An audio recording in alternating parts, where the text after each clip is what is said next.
ছোট পর্দার পরিচিত মুখ সুস্মিতা রায় মাসখানেক আগে নিজের জন্মদিনে স্বামীর সঙ্গে যৌথভাবে বিচ্ছেদের কথা ঘোষণা করেন। অভিনেত্রী হওয়ার পাশাপাশি নেট মাধ্যম প্রভাবীও তিনি। সুস্মিতা নিজে জানিয়েছেন তিনি এখন কাজ নিয়ে ব্যস্ত। কিন্তু রাখি পূর্ণিমায় সুস্মিতাকে দেখে হঠাৎই খেপে গেলেন নেট নাগরিকের একাংশ।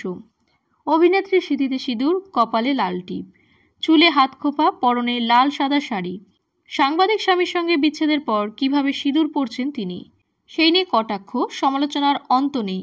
অবশেষে মুখ খুললেন অভিনেত্রী। সুস্মিতার কথায়, বন্ধুত্ব নেই, কথাবার্তা নেই, কিন্তু তাই বলে সব্যসাচী আমার শত্রু তেমনটা নয়। আমি আমার কাজ নিয়ে ভীষণ ব্যস্ত, তাই লোকে কি বলছে, কি মন্তব্য করে যাচ্ছে আমার সমাজ মাধ্যমে দেখার সময় নেই। স্বামীর সঙ্গে বিচ্ছেদ হয়েছে বলে ফের কখনো বিয়ে করবেন কিনা তা নিয়ে সন্দেহ রয়েছে সুস্মিতার।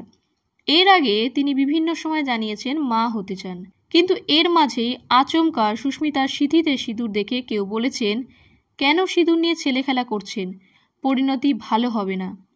কারো কথায় যখন বিচ্ছেদ হয়ে গিয়েছে, ভালোবাসার মানুষকে আর ভালোবাসেন না, তাহলে সিঁদুর পরছেন কেন?